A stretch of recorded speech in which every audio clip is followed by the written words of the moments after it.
Bonjour à tous. Dans quelles conditions ont-eu lieu les élections des gouverneurs des provinces et des sénateurs le 29 avril dernier?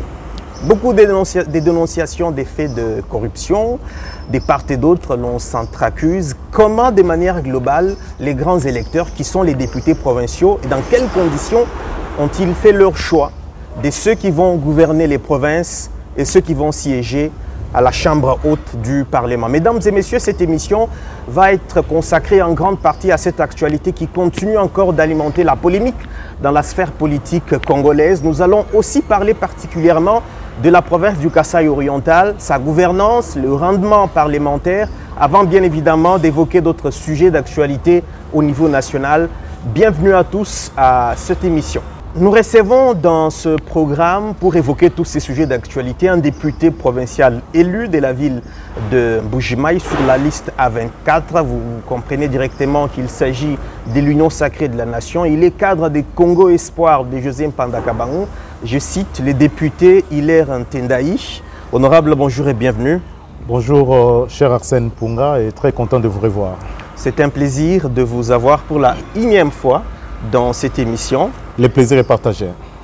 Le 29 avril, j'ai fait le déplacement de Mbuji-Mayi pour assister et couvrir l'élection et du gouverneur et des sénateurs. L'élection a eu lieu, 4 sénateurs ont été élus. Ensuite, vous avez voté Kapo Mbwebwa comme gouverneur du Kasaï oriental. Globalement, dans quel état d'esprit vous vous êtes présenté pour effectuer ces choix? Merci beaucoup, cher Arsène. Merci pour ces cadres. Ça fait très longtemps, c'est vrai que on a déjà partagé avec vous autant de fois, mais je suis très heureux aujourd'hui que nous puissions encore partager parce que ça fait très longtemps. Je me disais qu'il fallait que je puisse me reposer et que je puisse me reconstituer. Donc c'est avec vous qu'on reprend à tenir nos émissions parce que je me suis aussi inscrit dans la logique de faire une forme de redevabilité. Et cette redevabilité pourra passer par l'entremise des médias pour que notre peuple, de qui nous détenons la légitimité et le mandat, puisse être au courant de tout ce que nous sommes en train de faire, de tout ce qui se passe au sein de l'Assemblée provinciale et tout ce que nous voulons faire pour lui. Pour croiser maintenant votre question, je pense que tout s'est bien passé parce que nous étions préparés psychologiquement et moralement par rapport à cette étape des choses. Vous savez bien que c'était la 2e étape parce qu'on est passé d'abord par l'élection du bureau définitif. On a eu à élire le membre du bureau définitif de notre assemblée provinciale.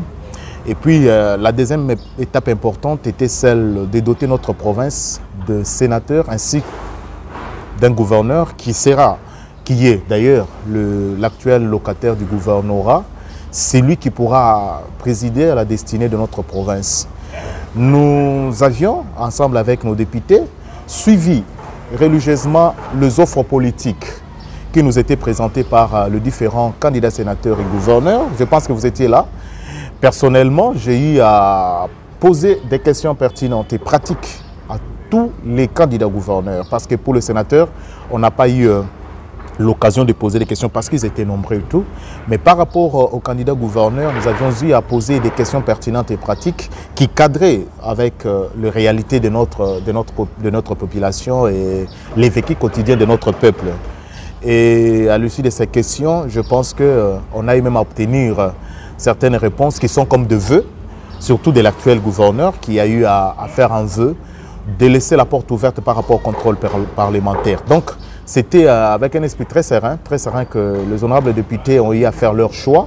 Et là, je profite pour dire que nous étions libres et très lucides dans ces choix parce que moi, personnellement, je n'avais pas droit à l'erreur. Je me suis dit, je connais bien la réalité de notre population. Moi, j'étais à la société civile Arsène. Je suis passé par toutes ces étapes, donc je ne suis pas un parachuté, je connais bien la politique de notre province, comment ça se passe, comment ça se trame. Et j'étais très serein en faisant ces choix. Et heureusement ou malheureusement, pour les uns, le choix est porté sur l'honorable Jean-Paul Mbwebwa-Kapo, qui est d'ailleurs, a priori, notre collègue député provincial. C'est pour lui que vous avez voté? Effectivement, c'est pour lui que j'ai agité mon dévolu. Je n'ai pas pensé que des polichinelles, je dois le dire.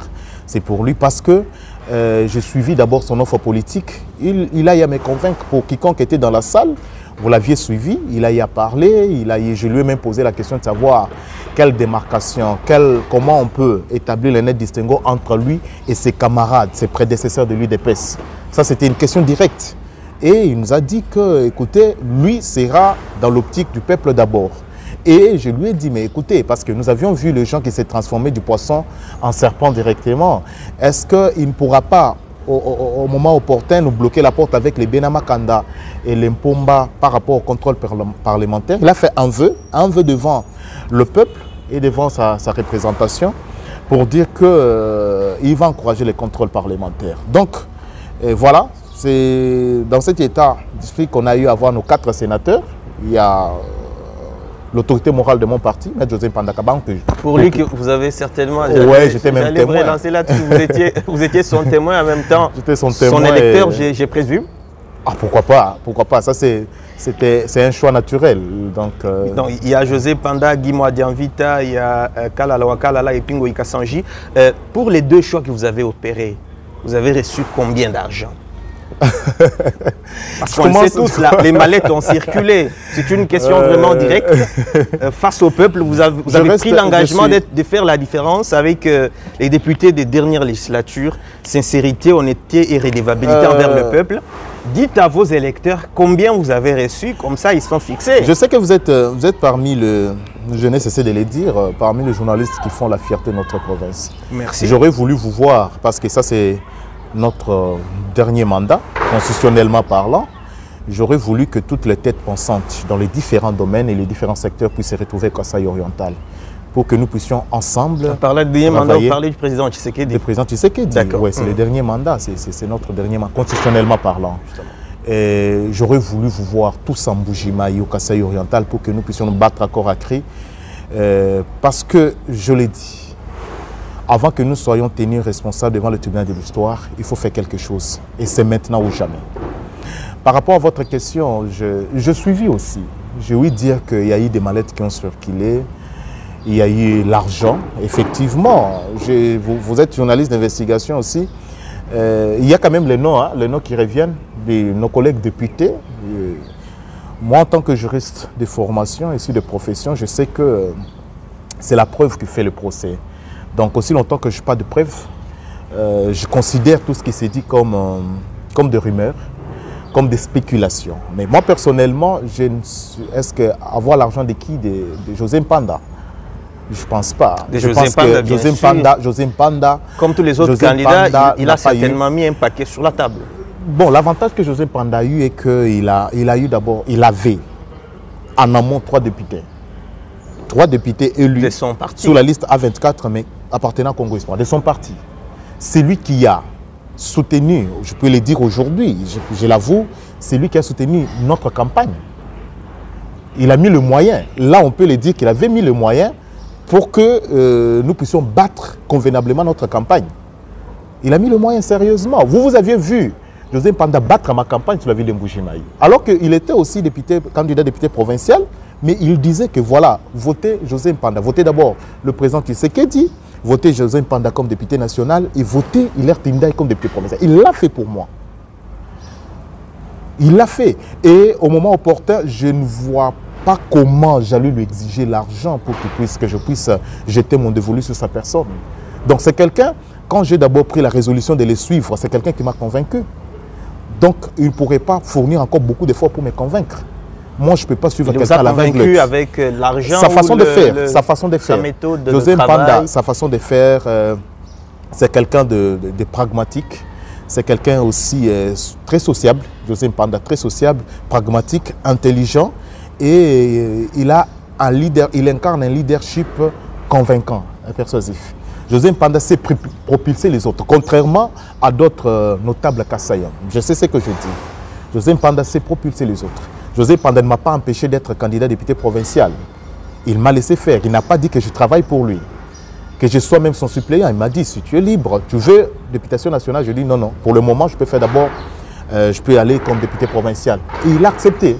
Et il m'a soutenu sérieusement. Voyez-vous, nous avons besoin de leaders comme ça, qui savent propulser les autres. Pas seulement les membres de leur famille, mais les autres. Nous n'avons aucun lien de sang, mais il a accepté de gaieté de cœur de nous soutenir. Il y en a tant d'autres qu'il est en train de soutenir, de propulser. Parce qu'il s'est dit qu'un succès sans successeur, c'est une forme d'échec. Et quelqu'un comme ça, il m'inspire. Parce qu'entre nous soit dit, aujourd'hui, les gens croient que pour suivre un leader, un mentor, c'est seulement sur le plan financier, matériel. Non, non, mais il y a aussi le plan moral. C'est très important. Donc, José Mpanda m'inspire en tout, même sur le plan moral. Vous avez cependant reçu les sollicitations d'autres candidats? Pourquoi pas? Comme on sollicitait les autres, on m'a aussi sollicité. Mais l'avantage avec moi, que j'étais clair et direct. Aujourd'hui, je suis très fier, Arsène Mpunga, de le dire par devers votre caméra que je peux être parmi ceux-là qui n'ont pas touché l'argent des candidats sénateurs. Vous n'êtes redevable envers aucun candidat? Aucun candidat. Gouverneur ou sénateur? Je sais que cette vidéo peut circuler. Elle va certainement circuler parce partout. Que je suis moi, parmi ceux-là et je suis les très bruits fier. dans les couloirs, Monsieur Hilaire, j'ai croisé les bruits dans les couloirs qu'un candidat gouverneur vous réclamerait 10 000 ou 15 000 $ et que vous ne lui prendrez pas au téléphone. Hilaire Tendayi. Un candidat gouverneur qui a eu 0 voix, à qui vous aviez donné votre parole, mais vous avez voté pour Capot. Je reste serein et très persuadé. Personne. Je l'ai dit, ma main est droite sur le cœur. Je suis très fier d'ailleurs. Je suis de l'école de José Mpanda. On donne la parole et on la respecte. J'ai travaillé, j'ai voté honorable à Capot en âme et conscience. Et je ne l'ai pas fait comme un fanatique. Je l'ai fait en âme et conscience. Écoutez, moi je ne vais pas tomber dans ces débats-là. De dire qu'on nous avait donné comme si le choix était conditionné par un don quelconque. Je ne crois pas. C'est ce que l'on a. C'est en âme et conscience. Vous avez voté. J'ai analysé, j'ai vu parmi les candidats, j'ai suivi les discours, et je me suis résolu, voilà, je vais voter pour tel. Et personne aujourd'hui ne vous dira que j'avais touché ça. Personne, je l'ai dit, très fier d'ailleurs. Personne. Avant de passer à une autre question, pouvons-nous être sûrs que dans les semaines qui suivent, il n'y aura aucun scandale lié à la personne d'Hilaire Tendayi en rapport avec les élections du 29 avril, que quelqu'un lui réclamerait de l'argent? Très fier. Très fier. Je répète, personne. Ils savent, on avait près de 40 candidats sénateurs, une dizaine de candidats gouverneurs. Je dis personne. Aujourd'hui, on en parle partout. Il y a des gens, des députés qui reviennent sur les langues de plusieurs. On les cite partout. Mais qui peut aujourd'hui dire qu'il m'avait donné son argent? Personne. Et d'ailleurs, l'avantage que moi j'ai eu est qu'ils savent que je suis de Congo Espoir de José Mpanda. Beaucoup ont eu d'abord peur de m'approcher. Beaucoup. Et ceux-là qui ont eu le toupet ou les kilos de nous approcher, j'étais clair avec eux. Parce que je considère d'abord comme un piège. C'est comme une femme mariée. Donc moi je suis femme mariée, j'ai mon mari, mais tu as quand même le toupet de venir me baratiner. Je considère ça comme un piège. Peut-être que tu veux me tendre un piège pour aller montrer à mon mari que je suis une femme infidèle. Or, quand nous nous disons qu'il faut qu'il y ait un changement de la classe politique, il y a des valeurs qu'on doit prôner. Parmi ces valeurs-là, il y a aussi la loyauté. C'est très important dans la politique. Donc, cher Arsène, vous devez être très calme. Personne ne vous prouvera le contraire. Très calme. L'UDPS, qui est un parti partenaire à Congo Espoir, avec lequel vous êtes dans l'Union sacrée de la nation, a récompensé ses députés de Kinshasa avec des véhicules TXL tout neufs. C'est le secrétaire Kabouye qui l'a dit, pour récompenser leur loyauté. Et c'était avant les élections. C'est vrai que ça fait débat, ce n'est pas le sujet. Mais vous également, pour votre loyauté, avant de voter José Mpanda, vous avez reçu quoi? Des parcelles? Est-ce que José Mpanda, pour qu'il me donne un cadeau, il fallait attendre les élections des sénateurs pour me donner un cadeau? Je servis le parti. Morceaux, on passe à autre chose. J'ai servi le parti. J'ai servi le parti pendant des années. Pendant des années. Et mais il a toujours dit, je suis content, il est très fier de la personne que je suis en train de devenir. Très fier. Donc, les cadeaux, c'est à tout moment. Vous n'avez pas reçu de cadeaux en guise de loyauté? Il ne faut pas qu'on conditionne cela par rapport aux élections des sénateurs. Non. J'ai servi le parti, vous-même vous savez, vous étiez au Kasaï oriental, vous étiez en Bujimaï. Vous avez vu quel genre de travail on a fait un travail de titan pour Congo Espoir. Je l'ai implanté presque partout avant que je devienne l'interfédéral dans l'espace Grand Kasaï et j'ai eu à circuler et tout. Donc à tout moment, s'il estimait qu'il peut me faire un cadeau comme motivation. Vous êtes aujourd'hui... Il ne l'a pas fait. Vous êtes aujourd'hui directeur. C'est ça la question. Il ne l'a pas fait avant. Je ne veux pas dire qu'il l'a fait in suspecto tempore. Non. Non, il le fait à tout moment. Comme il le ferait aujourd'hui, donc comme il pourra le faire demain. Peu avant les élections. Il l'a toujours fait. Voilà. D'accord. Vous avez voté pour Jean-Paul Mboueba Kapo qui est gouverneur aujourd'hui. Ça veut dire que vous allez aussi assumer le bilan qui va sortir de cette gouvernance. Est-ce que vous êtes prêt aujourd'hui, devant le peuple devant qui vous êtes redevable, à assumer les conséquences de la gouvernance de Jean-Paul Mboueba Kapo pour qui vous avez voté lors de ces élections? Cher Arsène, il faut qu'on mette le net distinguo entre l'organe délibérant et l'exécutif. Voyez-vous, il ne faut pas qu'on puisse, parce que j'ai eu à le voter, c'était ça, c'est dans mes prérogatives. Il faut que nous puissions, nous, députés provinciaux, que nous puissions choisir un gouverneur. Ce n'est pas pour autant que je dois partager son bilan. Je ne dis pas d'emblée que le bilan sera positif ou négatif. Mais il ne faut pas qu'on puisse me dire aujourd'hui, parce que je l'ai voté, que je dois impérativement partager son bilan. Non, je l'ai voté, mais je continue à faire mon travail de parlementaire. C'est lui de contrôler. Je lui donne les moyens de sa politique, parce que c'est nous qui allons voter le budget. Le budget, en fait, on va lui donner les moyens de sa politique. Comment il va travailler? On va l'aider, ça je l'ai dit en âme et conscience, qu'on va l'aider avec les édits qui pourront faire que la province puisse aller de l'avant. Les édits qui pourront avoir des répercussions directes sur les sociétés de la population. Nous allons les faire. Et je serai très regardant, ça je l'ai dit, très regardant par rapport à sa façon de travailler. Il y a les engagements. Si je l'ai voté, c'est par rapport à son offre politique. Il nous a présenté son offre politique. Il a eu à vendre son offre politique. C'est comme un marketeur qui est en train de vendre son produit. Écoutez, j'étais dans la salle, j'étais intéressé. Mais maintenant, voyons le fond. Voyons le fond. Aujourd'hui, c'est un poisson. Nous ne voulons pas qu'après quelques mois, que le poisson se transforme en serpent. Et nous n'allons pas l'accepter. En tant que parlementaire, les missions régaliennes, traditionnelles, reconnues à un parlementaire, vous le savez bien que moi, voter les lois, pour ce qui nous concerne, voter les édits, et puis contrôler. Donc par rapport au contrôle parlementaire, vous faites compter sur nous. Nous allons le faire. Avant vous, les députés disaient la même chose. Mais lorsqu'ils ont été approchés par les gouverneurs et qu'ils ont goûté au miel, ils se sont tus à tel point que l'on a parlé de copinage entre gouverneurs et députés. Ce n'est pas seulement au Kasaï oriental, on l'a dénoncé à Kinshasa, dans le Grand Katanga et dans la plupart des provinces. Est-ce que vous ne dites pas tout ça parce que Jean-Paul Mboueba Kapo n'a pas encore mis le paquet sur la table? Écoutez, d'ailleurs, un bénéfice de recul. Vous savez très bien que la législature passée, il n'y avait pas de copinage. C'était à tout moment, il s'est tiraillé. Il s'est disputé on a fait partir deux gouverneurs. Oui, mais d'après nos informations, parfois aussi c'était à cause du mauvais partage du butin. Écoutez, ça je n'en sais pas trop. C'est peut-être vous, en tant que journaliste d'investigation et tout, vous pouvez me le dire. C'est entre autres les raisons. Entre autres les raisons.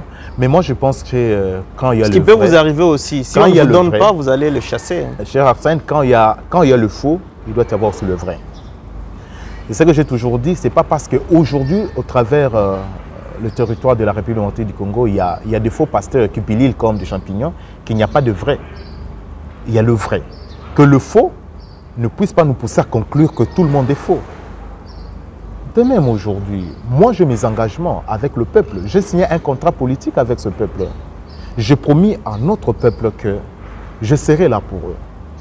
Je travaillerai pour eux. Je me bats pour le faire, pour respecter mon engagement. Et la meilleure façon de respecter ces engagements-là, c'est faire un contrôle parlementaire régulier, un contrôle permanent. C'est de cette façon-là qu'on va aider la population. C'est très important. Aujourd'hui, je ne donnerai pas ma langue au chat parce que j'avais voté l'honorable Capot et je dois assumer ce choix-là, même si il est en train de dévier. Je suis très heureux de tenir cette émission avant même qu'il puisse commencer à diriger, avant même qu'il occupe le gouvernorat. Parce que dès qu'on commence, on va commencer à dire il a critiqué, il a fait ceci ou cela. Mais vous faites compter sur nous. Je suis parmi les personnes qui ont beaucoup parlé dans cette province, qui ont beaucoup critiqué, mais je pense que... Et qui était à la base du départ de Maweja. J'assume. C'est vous qui avez commencé l'action en Bujimaï. J'assume. Maweja devait partir. Dans le cadre du collectif Sauvons le Kasaï. J'assume. Comme toujours, j'ai toujours assumé. Parce qu'il fallait aller aussi assumer quand le peuple va commencer. Je suis le cofondateur du collectif Sauvons le Kasaï parce qu'on était buté à un problème sérieux, un leadership boiteux, un leadership en dents de scie. Il fallait que nous puissions nous débarrasser le plus tôt de ces leaderships. Chose qui a été faite avec le concours de tout le monde. Nous avions commencé, on a dit Maweja doit partir avec les autres amis de la société civile que je salue ici en passant. Et au finish, j'ai compris que, écoutez, Maweja est parti. Après Maweja, qu'est-ce qu'il y a eu? Donc, je me suis dit, voilà. Au fait, il faut aussi qu'on soit dans le système. Que nous puissions apporter notre petite expertise, notre petite connaissance. Qu'est-ce qu'on peut faire? Parce que la critique est aisée, hein, mais là, c'est très difficile. Mais je me suis dit, voilà. Vous commencez à vous trouver des raisons déjà? Non, non, je me critique moi-même. Quand je vous dis la critique est aisée, vous anticipez déjà les critiques qui vous seront adressées. Non, non, non, non. Je sais que je ne ferai pas tout, mais je ferai l'essentiel. Je vais demander à notre peuple, qui nous suit d'ailleurs, que jugez-nous, ne nous jugez pas dans les émotions, mais jugez-nous par rapport à nos missions. Quelles sont les missions reconnues à un parlementaire? Quelles sont les missions reconnues à un député provincial? J'attends qu'on me juge par rapport à mes missions et non dans les émotions. Parce qu'aujourd'hui, c'est à travers tous les médias sociaux, vous verrez que parce que tel soutenait tel candidat et tel n'est pas sorti, il y a eu des frustrations, on peut attaquer les députés provinciaux. Non, le bon choix n'est pas seulement ton choix que toi tu avais. Nous avons ici la possibilité, parce que parmi nous, parmi les 24 députés, il y a celle-là il y a 5 voix, il y a 5 députés qui ont voté pour le candidat Pierre Beya. Il y a 3 voix pour les collègues Alfred Kabundi. Donc chacun était libre, il n'y avait aucune pression. Chacun était libre.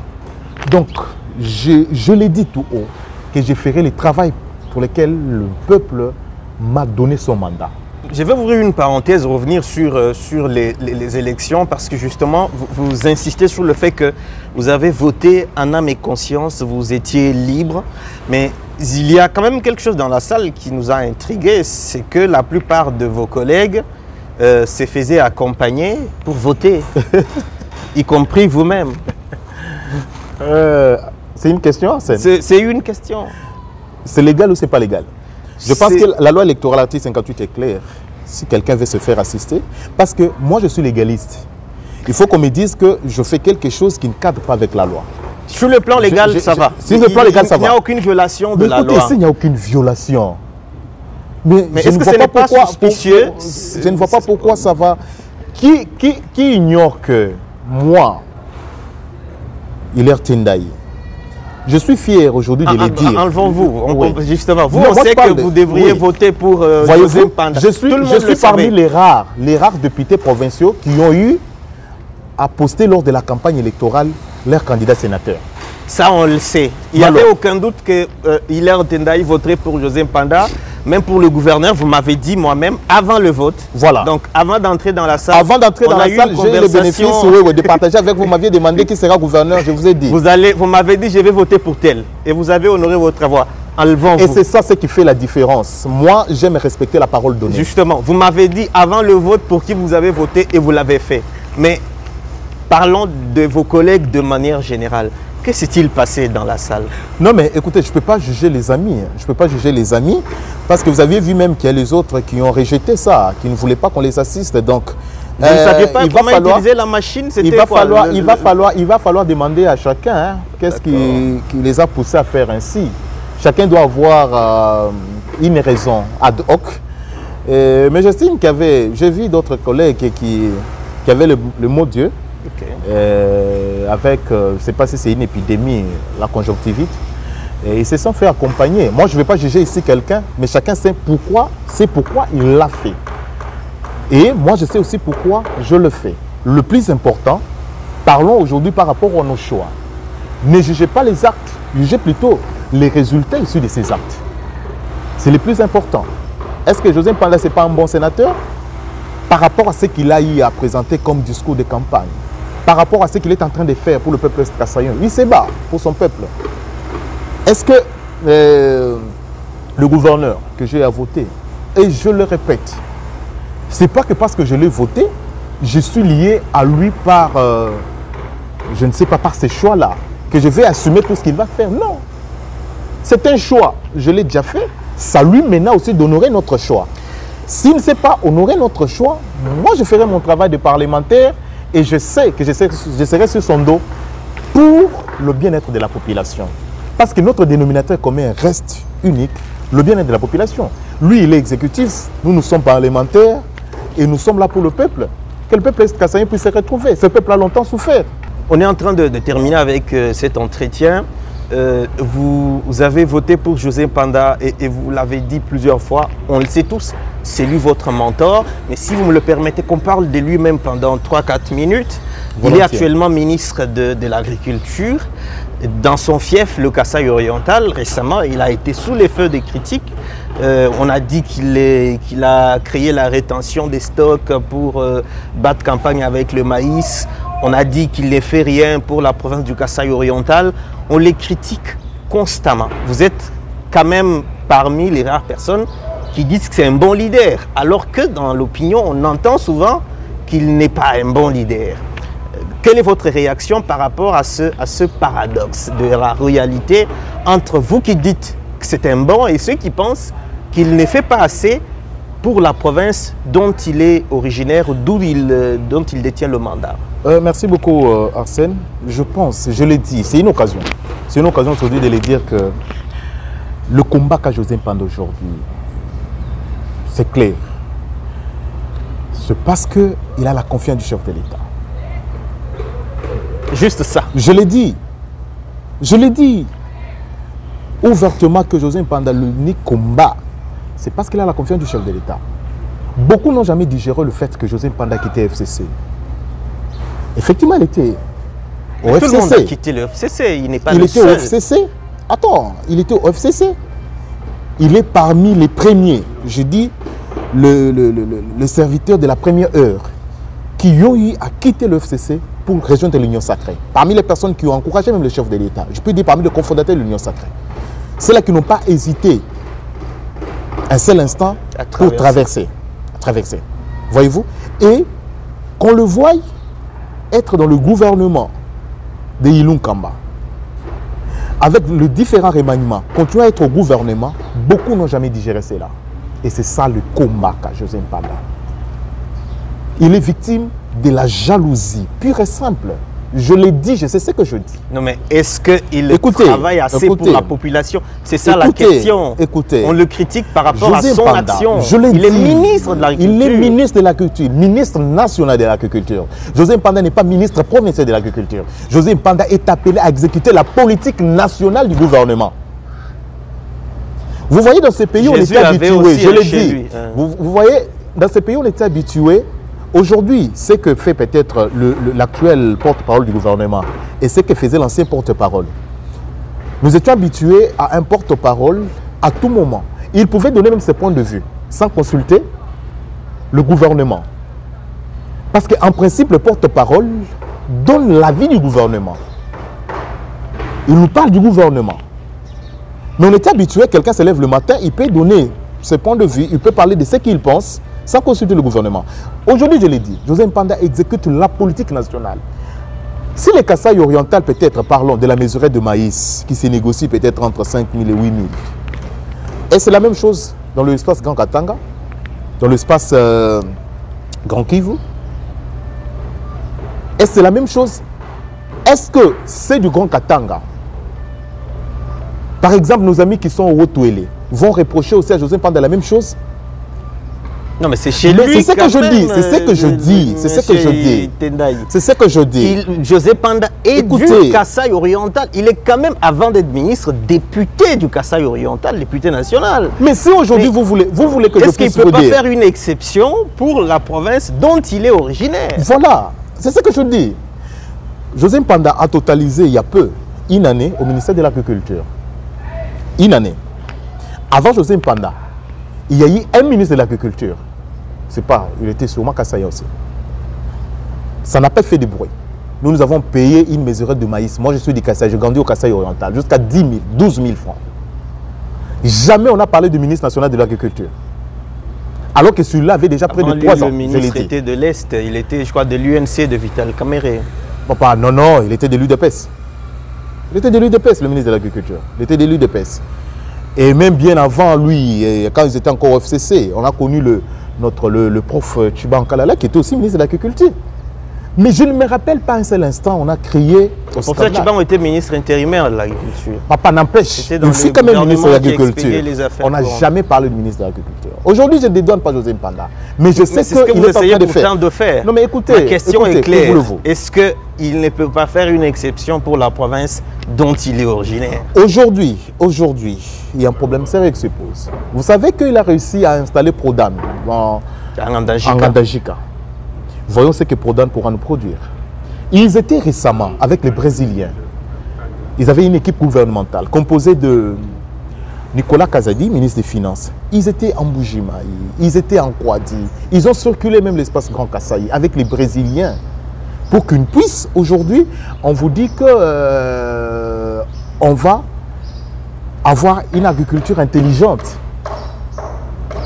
Pas un hectare qui va vous donner peut-être 100 mégas ou 100 tonnes de maïs. Non, on va avoir une agriculture intelligente.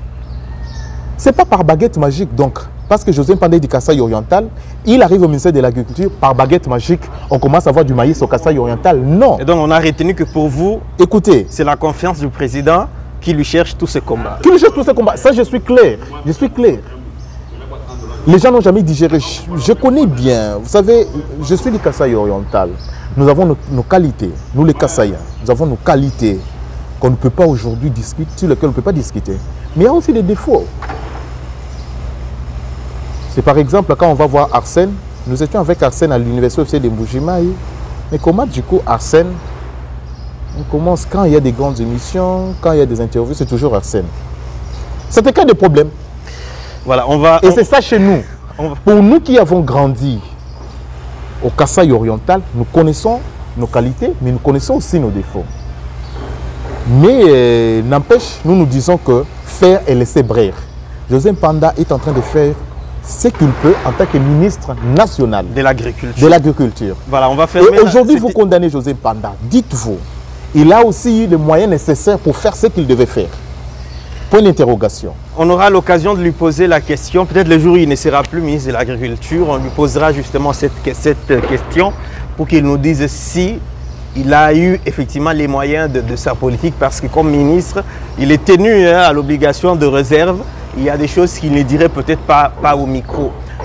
Pour terminer sur le Kasaï oriental, il y a la misère. Au Kasaï oriental, il y a une précarité sociale qui ne dit pas son nom. Les jeunes continuent de quitter en masse la province vers le Katanga ou vers Kinshasa, malgré les routes qui sont en train d'être construites, mais le niveau social est vraiment par terre. Est-ce qu'il y a vraiment de l'espoir pour cette province sur les 4 années qui restent de ce dernier mandat constitutionnel de Félix Tshisekedi? Pensez-vous vraiment qu'il est possible de sortir le Kasaï oriental de la précarité? C'est l'espoir qui fait vivre. Moi, je suis chrétien et pratiquant. J'aime la parole de Dieu. Et la parole de Dieu nous dit clairement qu'il faut espérer contre toute espérance. Donc moi, je crois que ça va aller. Surtout avec ces derniers mandats, ça va aller. Vous croyez ou il y a des indicateurs? Je crois fermement. Je crois fermement parce que nous-mêmes... La population compte sur vous les dirigeants. Vous les dirigeants, vous comptez sur la foi. Après, on ne sait plus là où on va. Non, ce n'est pas un problème des fois parce que vous avez parlé de l'espoir. Oui, mais l'espoir, là, c'est quand vous me ramenez dans l'espoir, c'est pourquoi je vous dis... des indicateurs qui donnent espoir. Un peuple qui perd l'espoir, c'est fini. C'est un peuple qui est appelé à disparaître. Le peuple peut avoir espoir, mais est-ce que vous... Même nous-mêmes. Honnêtement, est-ce qu'on va dans la bonne direction pour sortir de la misère? Écoutez, je sais qu'il y a toujours le prophète de malheur. Ceux-là qui tiennent à voir le chef de l'État échouer, pour qu'il puisse dire en 2028 que voilà, même votre propre frère n'a pas su faire pour vous. De même qu'il y a aussi des gens qui tiennent mordicus pour que Joseph Mpanda puisse échouer. Il y a aussi aujourd'hui, je suis maintenant dans acteur politique, dans la politique active. Je sais aussi qu'il y a des gens qui tiennent mordicus pour que je puisse échouer. Il y a des gens qui attendent de voir les scandales que produirait Hilaire Tindai pour qu'ils puissent en parler. Quand nous représentons valablement le peuple, quand on fait ce qui est bon, ils n'encouragent pas, ils ne disent absolument rien. Mais ils n'attendent que quand il y aura de fautes pour qu'ils puissent crier. Et c'est ça notre monde. Il y a des gens qui attendent aujourd'hui que les chefs de l'État, qui tiennent mordicus, ils attendent au tournant. Pour qu'en 2028, on puisse rappeler au peuple est-assaillant que vous avez eu votre frère, il n'a pas pu faire pour vous. C'est l'occasion pour moi ici de dire, il y a l'espoir. Aujourd'hui, le développement de la province, ce n'est pas le problème du président de la République, le seul président de la République. Ce n'est pas le problème des ministres nationaux. Ce n'est pas le problème des députés provinciaux seulement. Ce n'est pas le problème des gouverneurs.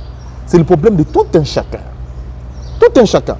On doit comprendre aujourd'hui que, écoutez, ici, si on ne fait rien, rien ne sera fait. Mettons-nous ensemble. D'ailleurs, je demande, par devers votre caméra, je profite pour demander à l'actuel locataire du gouvernorat qu'il faut mettre tous les Kassaïens autour d'une table. Notre première faiblesse, nous sommes divisés. Je l'ai dit, très divisés. Vous savez que la province du Kasaï oriental a des hommes plus riches qu'elle. Des notables plus riches que la province. Je l'ai dit, que ce soit dans les affaires, même en politique, plus riches. Mais c'est inadmissible que la province soit pauvre, mais que ses dignes fils soient plus riches. Que faire?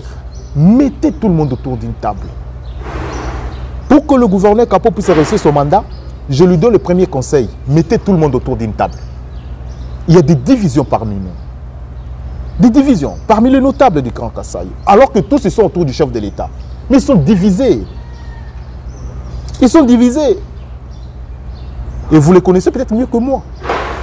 Quand on parle Joseph Mpanda, tel ne veut pas entendre cela. Quand on parle par exemple Hilaire Tindai, tel autre ne voudra pas entendre. Qu'on parle seulement de moi. C'est ça le mal chez nous. Quand Arsène Mpunga est là, il ne veut pas qu'on parle d'autres journalistes, qu'on parle d'Arsène Mpunga. Il est prêt à casser les autres. Il est prêt même à nuire. Animer même de l'animus nekandi. À associer à l'animus nokandi. Pour nuire, pour même tuer. Pourvu qu'on parle de lui.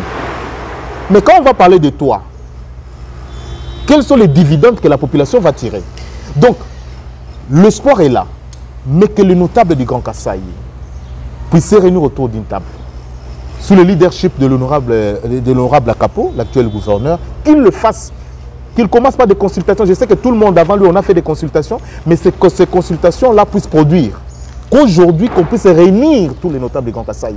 Nous avons aujourd'hui des Est-Kassaïens qui sont grands dans les affaires. Vraiment grands dans les affaires. Aujourd'hui, à côté du chef de l'État, vous avez le ministre des Finances, vous avez le ministre des Mines, vous avez le ministre de l'Agriculture. Les conseillers, n'en parlons pas. Le ministre de l'Intérieur. Le ministre de l'Intérieur. Les mandataires, n'en parlons pas. Est-ce que si ces gens-là se mettaient autour d'une table, mettons nos divergences de côté, je sais qu'il y a un problème de leadership, ils se battent pour le leadership. Tout le monde veut vouloir s'affirmer. Nous voyons cela. C'est ce qui est tout à fait normal. Mais écoutez, copions les autres. Nos frères d'autres provinces, quand il s'agit de la province, ils mettent d'abord les divergences de côté, la province d'abord, et quand on parle province, nous rentrons maintenant dans nos divergences. Nous pouvons voir les numérateurs différents, mais notre dénominateur est commun. Ce qui divise les Est-Kassaïens maintenant, c'est un problème de leadership. Chacun veut s'affirmer, chacun veut qu'on parle de lui. Mais écoutez, je profite pour le dire, nous serons tous tenus devant le tribunal de l'histoire. Que vous soyez mandataire, DG, ministre, on va nous rappeler, vous aviez eu le pouvoir pendant 10 ans. Qu'est-ce que vous avez fait de votre province? On nous posera cette question. Et quand on nous posera cette question, je sais, on la pose déjà. Je sais que on nous la pose partout. Nous, peut-être, nous serons toujours avec notre peuple, nous serons au Kasaï oriental, mais beaucoup seront peut-être à l'étranger. C'est ainsi, c'est aussi aujourd'hui le moment de dire qu'on doit se réunir autour d'une table, qu'on se dise, même avec nos moyens privés, parce qu'il y a des gens plus riches que la province, ils sont là, même avec nos moyens privés, mettons-nous ensemble pour faire quelque chose chez nous. On va terminer cet entretien. Le soleil nous a surpris. Je rappelle à nos téléspectateurs que nous sommes à Kinshasa, où nous tournons cette émission spéciale avec le député provincial Hilaire Tiendayi, élu de Mbuji-Mayi sur la liste A24 Congo Espoir. Vous avez parlé du président de la République et des Kassaïens qui sont autour de lui, qui doivent se mettre autour d'une table pour sortir cette province de la misère sous le leadership, bien évidemment, du nouveau gouverneur, Jean-Paul Mbombo-Kapo, qui doit rassembler. Donc je ne vous coupe pas, que Jean-Paul Mbombo-Kapo puisse comprendre que c'est là qu'ils l'ont voté. Il y a ceux de A24, d'autres partis politiques, il n'y a pas que l'UDPS. Donc il a intérêt à ne pas voir parler UDPS, mais à parler au nom du peuple. Voilà. La dernière question pour conclure complètement cet entretien, parce que vous avez parlé du président de la République et de son dernier mandat constitutionnel. Il vient de dépasser 100 jours et les critiques pleuvent par rapport à l'immobilisme que l'on constate dans son chef et la paralysie des institutions due au fait que on n'a toujours pas le bureau définitif à l'Assemblée nationale, ce sera les 18, espérons-le. On n'a toujours pas de gouvernement. Est-ce que dans 4 ans et quelques mois qui restent à Tshisekedi, pensez-vous qu'il va mieux faire que durant les 5 dernières années? Écoutez, les 5 dernières années, je sais qu'au début, il y avait un problème FCC Cash. On ne lui a pas permis de mieux faire. Et je pense que cette fois-ci, le 4 ans, on peut faire quelque chose. Tshisekedi était dans une situation de non-État. Ça, je l'ai dit. Là, vous êtes quand même dans les extrêmes. Non, il y avait quand même un État. Nous étions dans une situation de non-État où chacun pouvait se comporter comme il veut. Et nous avons un groupuscule d'individus qui avait pris le pays en otage. Aujourd'hui, on peut avoir les plus proches du chef de l'État interpellés pour détournement. Aviez-vous vécu ça dans ces pays? Relâché après. Hein, non. D'abord, accepter qu'un plus proche du chef de l'État soit interpellé pour détournement. Et le chef de l'État laisse que la justice puisse faire son travail. S'il vous plaît, il y a des avancées très significatives. Mais il y a un problème qui va se poser peut-être au niveau de la justice. Pourquoi ils sont relâchés? C'est la question qui devait être posée. Je suis en train de dire que moi, je vois le chef de l'État réussir, mais avec le concours de tout le monde.